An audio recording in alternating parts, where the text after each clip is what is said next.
اور مریم نواز شریف صاحبہ بھی کسی بھی طریقے سے حکومت کو گھر بھیجنے کے لیے پر اعتماد ہیں. ملاحظہ کیجیے.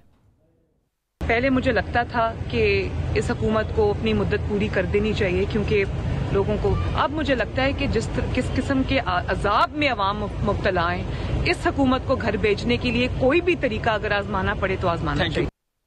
تو سوال تو یہ کیا جا سکتا تھا کہ ایوان میں ایک اور عددی شکست کے بعد کیا اپوزیشن اب بھی اس پوزیشن میں ہے کہ وہ حکومت کو گھر بھیج سکے, لیکن اب سوال بدل چکا ہے. کیا عمران خان صاحب اپنی جماعت میں اتنے سیکیور ہیں کہ وہ اپنی حکومت قائم رکھ سکیں؟ اسی والے سے بات کریں گے اور ہمارے ساتھ سینئر کریڈیبل جرنلسٹ موجود ہیں جو اندر کی خبر رکھتے ہیں, تصدیق کر سکتے ہیں کہ کس حد تک یہ بات درست ہے جو آج رپورٹ ہوئی ہے, کس حد تک یہ بات جو ہے مس رپورٹ ہوئی ہے. خوش آمدید کہتے ہیں. ہمارے ساتھ فہد حسین صاحب ہیں, سینئر صحافی ہیں, ایڈیٹر ہیں ڈان نیوز کے اخبار کے, کسی تعارف کے محتاج نہیں. کاشف عباسی صاحب ہیں, ایئروا سے تعلق رکھتے ہیں, سینئر صحافی. اگین عارف حمید بھٹی صاحب, نیڈز نو انٹروڈکشن. آپ سب کا بہت بہت شکریہ. السلام علیکم. فہد صاحب آپ سے آغاز کروں گی. مجھے بتائیے گا کہ آپ کے پاس کیا خبر ہے؟ پہلے تو آپ سب کی خبریں ایک دفعہ میچ کر لیں. دیکھیے میرے خیال میں اب تک یہ تو اسٹیبلش ہو گیا ہے کہ جو یہ کلمات جو بھی آپ نے بھی سنائے اور دیگر چینلز پہ بھی چلیں, یہ کلمات جو ہے وہ ادا کیے گئے, یہ بیک اینڈ فورتھ ہوا ہے اور جو کچھ ٹیلی ویژن چینلز پہ چلا وہ درست تھا. آپ یہ بھی دیکھیے مہر کہ ہم سب اتنے عرصے سے یہ دیکھ رہے ہیں کس طریقے سے یہ رپورٹنگ ہوتی ہے. اگر ایک چینل کے پاس ایکسکلوسیو خبر ہو تو وہ کہا جا سکتا ہے کہ اس نے کہیں سے نکال لی, لیکن اگر سب چینلز کے پاس ایک ہی طرح کی چیز چل رہی ہو تو اس کی صرف دو ہی مطلب ہو سکتے ہیں. یا تو یہ کہ ان تمام رپورٹرز نے وہ خبر آپس میں شیئر کر لی ہے جو کہ ہوتا ہے, یا یہ کہ وہ جس نے بھی خبر اندر سے دی ہے وہ سب کو دی ہے. اور اس پہ پھر یہ بھی سوال اٹھتا ہے کہ بریکنگ خبر ساتھ ساتھ چلا دیں, دین یو کنٹینیو. ہمارا سپلیمنٹری فائنانس بل جو ہے اس حکومت کا وہ کثرت رائے سے منظور ہو چکا ہے. یہ خبر موصول ہو رہی ہے, ناگزیر تھا یہ بل. اتحادی بھی پھنسے ہوئے تھے بٹوین کیچ 22 پوزیشن کہہ رہے تھے. بہرحال ایم کیو ایم کی کچھ تجاویز جو تھیں ان کو اپنایا گیا ہے. ایم کیو ایم نے بھی بل کی حمایت کی ہے, کاف نے بھی کی ہے, اور کثرت رائے سے بل منظور ہو چکا ہے. فہد حسین صاحب یہ تو ہونا ہی تھا, ناگزیر تھا. لیکن ان دا پروسیس جو آج ہوا ہے, عمران خان مضبوط نکلے ہیں یا ان آپ بھی کہہ رہے ہیں تصدیق ہے, باتیں ہوئی ہیں اندر, کس کانٹیکس میں ہوئی ہیں یا شدت کتنی تھی اس کے اوپر آپ ڈگری کو اوپر نیچے کر سکتے ہیں. بات ہوئی ہے بالکل. Imran Khan is he a stronger prime minister tonight? دیکھیے دو کی ایشوز ہیں جس سے مجھے لگتا ہے کہ آج بہت امپیکٹفل ہے. پہلی چیز تو یہ کہ یہ جو پچھلے کئی ہفتوں سے بلکہ کئی مہینوں سے بتدریج واقعات ہوتے جا رہے ہیں جن سے پاکستان تحریک انصاف کی حکومت جو ہے وہ کمزور ہوتی جا رہی ہے, سیاسی طور پر, قانونی طور پر اور اخلاقی طور پر بھی. جو کرپشن کی کہانیاں سامنے اب آ رہی ہیں, الزامات آ رہے ہیں, لیکن وہ سب ایک طرف. آج جو اصل تھریش ہولڈ کراس ہوا ہے وہ یہ ہے کہ اس سے پہلے سال سے پاکستان تحریک انصاف میں ہر شخص دوسرے شخص سے لڑتا ہے, ان کی گروہ بندی ہے, گروپ بندی ہے. اگر تمام جماعت کا ایک کنسنسس تھا تو وہ یہ کہ لیڈر پہ کوئی نہیں, کچھ نہیں ہے. آج وہ تھریش ہولڈ کراس ہوا ہے کہ آج لیڈر پہ انگلی اٹھی ہے, اور یہ ہے وہ اصل ڈفرنس جو آج مجھے نظر آیا ہے, جو سب سے خطرناک ہے تحریک انصاف کے لیے اور خاص طور پر پرائم منسٹر کے لیے. میں کاشف صاحب اس کے بھی مختلف آف کورس وہ آ رہے ہیں کہ لیڈر پہ انگلی براہ راست اٹھی ہے کہ نہیں, بٹ دا فیکٹ مینس 55-60 لوگوں کے سامنے اٹھی تو ہے, ڈائریکٹلی اٹھی ہو, گھما کے اٹھی ہو. اس سے کچھ دیر قبل کافی سارے لوگ ہیں, 55-60-65 کتنے لوگ ہوں گے اندر؟ پارلیمانی پارٹی کے 100 چلیں 100 سے اوپر لوگ ہوں گے. اس سے پہلے Pervez Khattak 2 M P As کے ساتھ وزیر اعظم کو مل چکے تھے, اپنے ریزرویشنز آن ریکارڈ لا چکے تھے. تو یہ حماد اظہر سے بات کرنا یا انڈائریکٹلی کرنا, ایک تو اپنی خبر بھی بتا دیجئے کس حد تک درست ہے جو رپورٹ ہو رہی ہے, اور دوسرا آپ اتفاق کرتے ہیں فہد صاحب سے کہ آج لیڈر پہ انگلی اٹھ چکی ہے؟ دیکھیں, ایک تو فیصل جاوید صاحب کا ٹویٹ بڑا انٹرسٹنگ ہے. 8:02 پہ یہ ٹویٹ انہوں نے کیا. انہوں نے کہا Imran Khan is P T I and P T I is Imran Khan. Imran Khan ہی کا ووٹ بینک ہے کیونکہ عمران خان ہی تحریک انصاف ہے. ان کا آخری جملہ difference of opinion is the beauty of democracy. So بیچ میں کچھ نہ کچھ تو ہوا ہے اندر, لیکن بہت سے لوگوں سے بات کی. آج بٹی صاحب بھی میرے ساتھ تھے پروگرام میں. ابھی پروگرام سے پہلے مسئلہ یہ تھا کہ ہال کے اندر لوگوں سے بات کرنا مشکل ہو رہا ہوتا ہے کیونکہ وہاں پہ جیمرز لگے ہوتے ہیں, نہیں ہو رہی. جو بعد میں بات ہوئی ہے, بہت سے لوگوں کا یہ کہنا ہے کہ یہ جو ساری گفتگو ہوئی ہے اس میں جملے بہت سارے استعمال ہوئے, لیکن یہ پرائم منسٹر صاحب کی اور پرویز خٹک صاحب کا آپس کا ایک دوسرے پر نہیں تھا. پرویز خٹک صاحب غصے میں بھی آئے, واک آؤٹ بھی کیا, سارا کچھ ہوا, لیکن پرائم منسٹر کو کچھ کہہ کر نہیں گئے. جو میری 2-3 لوگوں سے بات ہوئی ہے ان تینوں کا یہ خیال ہے کہ یہ پرائم منسٹر صاحب کو نہیں کہا. بھٹی صاحب آپ کی خبر کیا ہے؟ بسم اللہ الرحمن الرحیم. میر بھی کیا سادہ ہیں. ایک تو مہر فہد صاحب نے جو فرمایا، میرے خیال میں خالی رپورٹر نے یہ خبر نہیں دی. مجھے 4 بجے میرے ڈائریکٹر نیوز نے کہا یہ رپورٹر نے یہ خبر فائل کی ہے. میں نے کہا نہیں، اسے کاؤنٹر چیک کرے، یہ بڑی خبر ہے. میں نے اپنے لیول پہ بھی 1-2 لوگوں سے چیک کیا، تو میرا نہیں خیال کہ کسی بھی ادارے نے اتنی بڑی خبر کاؤنٹر چیک کیے بغیر چلا دی ہو. اور میں نے جب اپنے لیول پہ اس کو 2-3 جگہ سے چیک کیا تو کنفرم آیا، تو میں نے کہا جی چلائیں اسے. اس سے زیادہ تلخ گفتگو ہوئی، اس سے زیادہ سخت الفاظ استعمال ہوئے، اس سے زیادہ 3.5 سال یا 3.25 سال 4 سال جتنا بھی وقت ہوا ہے، یہ کسی بھی پہلا پارلیمانی اجلاس ہے جس میں سخت اور وزیر اعظم کو ڈائریکٹ ہٹ کیا گیا. کاشف عباسی صاحب ہیں میرے بڑے فیورٹ اینکر، شاید آپ انہیں نہیں کبھی ملی، آپ نہیں جانتی. ان کا جو پروگرام تھا 8 بجے ایئر وائی پہ، ادھر ایک غالباً حکومت کے ایڈوائزر تھے شہباز گل، انہوں نے کہا ہاں، ادھر وزیر اعظم نے کہا تھا مجھے حکومت کرنے کا کوئی شوق نہیں. یہ ایڈوائزر صاحب کہہ رہے ہیں میری رائے نہیں ہے. تو یہ کیوں سٹیج آئی اس لفظ کہنے کی؟ پرویز خٹک کے پیچھے ایک ہسٹری ہے. یہ بات انہوں نے ویسے نہیں کی، وہ چند دن پہلے بھی غصے میں تھے جو میری اطلاع ہے. دیکھیں انہیں ایک تو آپ کو یاد ہوگا، انہوں نے جب سی ایم بنے تو اس کے دوبارہ کے پی کے میں 2/3 میجورٹی سے ہے، انہیں کے پی کے سے ہٹا دیا گیا سی ایم سے. بالکل. اور ان کی ضد پہ انہیں جان کے ڈیفینس منسٹری دی گئی. ڈیفینس منسٹر پاکستان میں وہ ہوتا ہے جو اپنا بھی ڈیفینس نہ کر سکے، اس نے ڈیفینس منسٹری کیا چلانی ہے، اس میں فیکٹس تھے. اس کے بعد وہ آصف کو بنانا چاہ رہے تھے، خٹک صاحب ادھر گئے کہ جناب اس کو نہ بنائے. پھر جب الیکشن ہار گئے تو دوبارہ ان کو بنایا گیا. تو پرویز خٹک صاحب نے میری اپنی انفارمیشن کے مطابق اس سے زیادہ تلخ باتیں کی ہیں اور ڈائریکٹ وزیر اعظم محترم عمران خان صاحب کو مخاطب کر کے کی ہیں. میں بھی یہ سارا کچھ ہی غلط ہو کیونکہ انہوں نے حکومت تو تردید کر رہی ہے، لیکن دیکھنا یہ ہے کہ اتنا اہم اجلاس ہو رہا تھا، تھوڑی دیر بعد منی بجٹ منظور ہونا تھا جس کو اپوزیشن خیر پہلے لوب میں تھی، اس نے خود منظور کروایا ہے.